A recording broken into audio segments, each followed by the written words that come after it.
Le Conseil des ministres s'est réuni ce mercredi 4 juillet 2018 sous la présidence de M. Patrice Talon, président de la République, chef de l'État, chef du gouvernement. Les dossiers suivants ont été examinés et les décisions suivantes ont été prises au cours de la séance.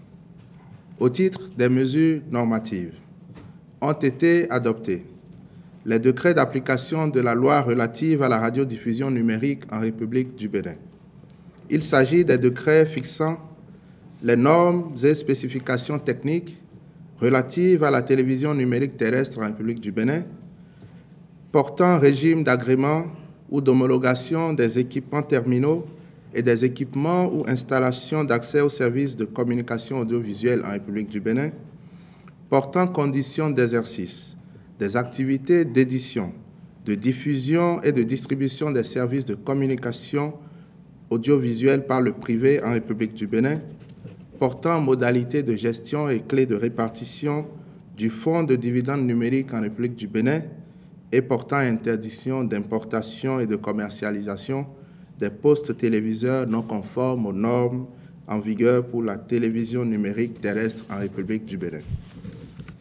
Ces décrets permettront à notre pays de disposer d'un cadre juridique approprié en vue de la mise en œuvre de la télévision numérique terrestre et de la radiodiffusion sonore terrestre.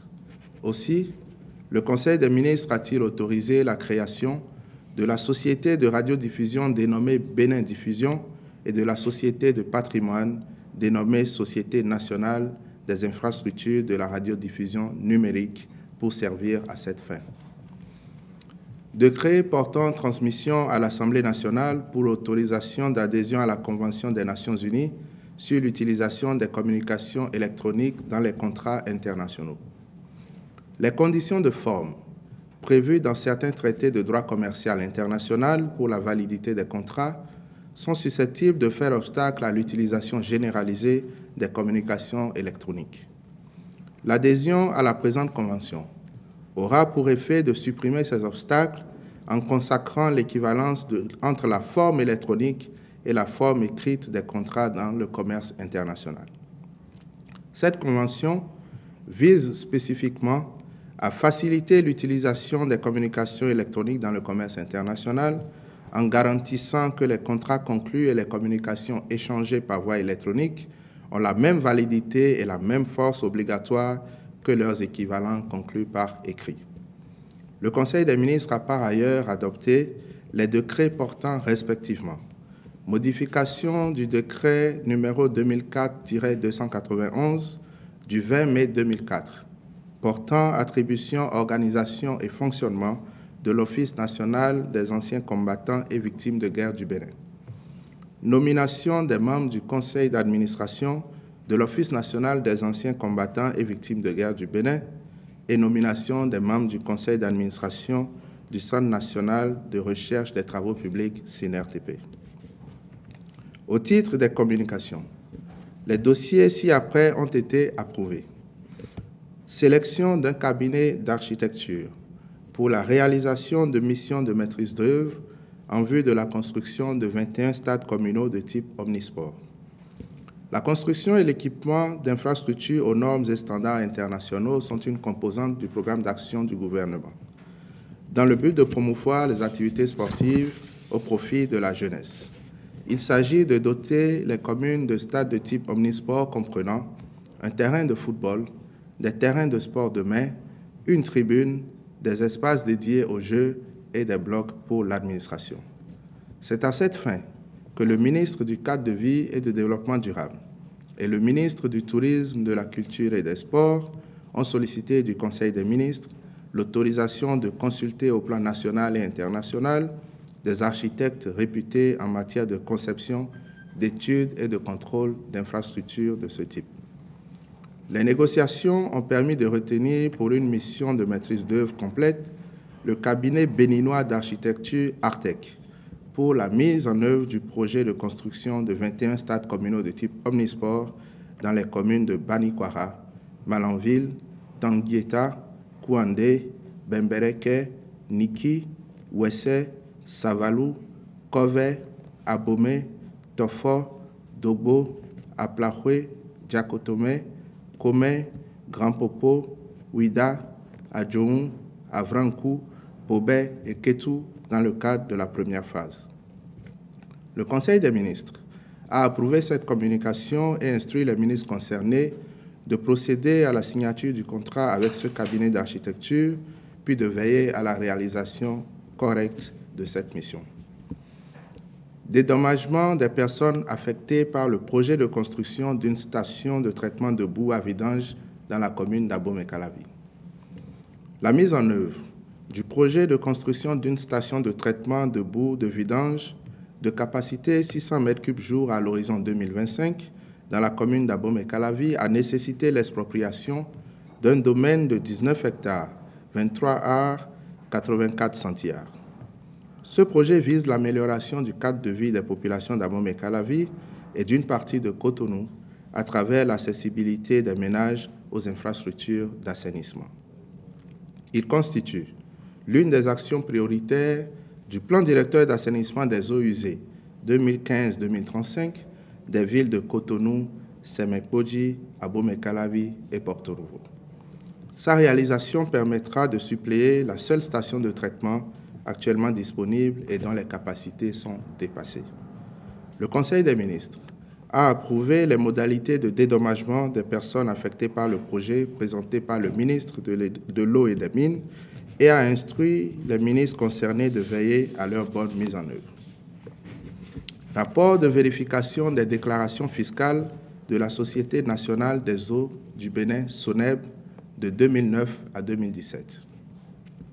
À la suite du rapport initial indiquant des irrégularités constatées à la Société nationale des eaux du Bénin, SONEB, l'inspection générale des finances y avait été dépêchée aux fins de procéder à la vérification des déclarations fiscales de la société de 2009 à 2017. Il ressort du rapport de vérification que le montant des nouveaux cas d'irrégularité détectés par rapport à celui signalé dans le rapport préliminaire est de 137 801 407 francs CFA. Les paiements supposés faits par la Direction générale de la SONEB n'ont pas été validés au niveau de la base de données de la Direction générale des impôts. Les justificatifs de paiement présentés se sont révélés faux et se lèvent à un montant total de 399 766 259 francs CFA. Contrairement au montant indiqué dans le rapport préliminaire soumis au Conseil des ministres en sa séance du mercredi 8 novembre 2017, qui est de 261 964 852 francs CFA. Prenant acte de ce rapport, le Conseil des ministres a instruit le ministre de la Justice et de la Législation en vue d'une transmission au procureur de la République. Cadre institutionnel des organes de contrôle de l'ordre administratif au Bénin. En vue de répondre aux contraintes qui affectent le fonctionnement normal des organes de contrôle de l'ordre administratif dans notre pays, le gouvernement a mis en place un nouveau cadre institutionnel qui obéit aux principes suivants. Premièrement, remettre les ministres sectoriels au cœur du dispositif de contrôle interne des ministères et spécialiser les corps de contrôle pour optimiser les actions de formation. Deuxièmement, ériger l'inspection générale des services et emplois publics, IGCEP, et l'inspection générale des finances, IGF, en organe de contrôle à compétence nationale. Troisièmement, faire de l'inspection générale des finances l'organe central chargé de la coordination opérationnelle des activités des structures de contrôle et d'audit interne de l'État et du suivi des données aux principales recommandations. Ainsi, dans chaque ministère, il est créé un comité ministériel de maîtrise des risques et un comité ministériel d'audit interne. Le premier comité a pour mission de définir et d'accompagner la mise en place des procédures ou mesures visant à renforcer la sécurité, l'efficacité et l'efficience des directions centrales, techniques et autres structures attachées ou sous tutelle du ministère. Le second comité veille à la vérification du bon fonctionnement des systèmes de contrôle interne mis en place sous l'égide du comité ministériel de maîtrise des risques. Quant à l'inspection générale du ministère, elle a vocation à conduire des missions générales d'audit interne, d'études et d'évaluations relevant des domaines de compétences du ministère. En vue d'assurer la conduite efficace de tout ce dispositif, qui participe de l'amélioration de la gouvernance dans l'administration publique, il est créé des corps spécialisés. Ce faisant, les agents recrutés pour servir dans ces corps y feront carrière. Il s'agit de 1. Corps des inspecteurs des finances. 2. Corps des inspecteurs des services et emplois publics. Et 3. Corps des inspecteurs de ministère. C'est l'opérationnalisation de ce nouveau cadre institutionnel qui justifie l'adoption par le Conseil des ministres de ce jour des décrets portant respectivement réorganisation des organes de contrôle de l'ordre administratif en République du Bénin, approbation du cadre de référence de l'audit interne dans l'administration de l'État en République du Bénin et statut particulier des corps de contrôle de l'ordre administratif en République du Bénin. Compte rendu des cas de malversation survenus à la ferme d'élevage de Samyonji. Dans cette ferme située dans la commune de Zanyanado, il a été signalé des cas multiples et suspects de mortalité des veaux. Les investigations ont permis de découvrir que le chargé de production animale, M. Pakoum Djebou, procède à des ventes frauduleuses d'animaux. C'est ainsi que 16 bovins ont été vendus pour la somme d'1 780 000 francs CFA. L'intéressé a reconnu les faits et est passé aux aveux concernant d'autres opérations frauduleuses qu'il a menées avec les sieurs Prosper Mehomé, comptable de la ferme, Gérard Agbanté, caissier de la ferme, et Jassaou Kouchiko, chef d'équipe, lesquels ont également reconnu les faits. Les opérations menées en fraude portent sur la vente de carcasses de bovins, l'affermage d'une partie du domaine à des transhumants et l'exploitation du bois d'œuvre de la ferme par un exploitant forestier, le tout contre rémunération. Le Conseil des ministres a pris acte de ce compte-rendu, ainsi que des mesures conservatoires et des sanctions disciplinaires infligées aux mises en cause par le ministre de l'Agriculture, de l'Élevage et de la Pêche.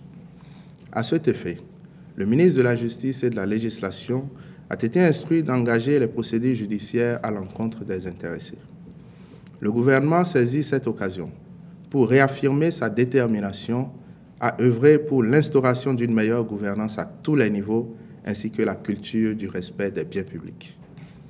Au titre des rencontres et manifestations internationales, le Conseil des ministres a autorisé la célébration à Lokossa le 11 juillet 2018 de la Journée mondiale de la population édition 2018.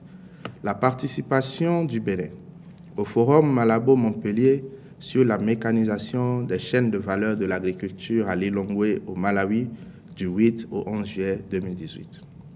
Enfin, au titre des mesures individuelles, les nominations suivantes ont été prononcées au ministère des Affaires sociales et de la microfinance, sur proposition du ministre.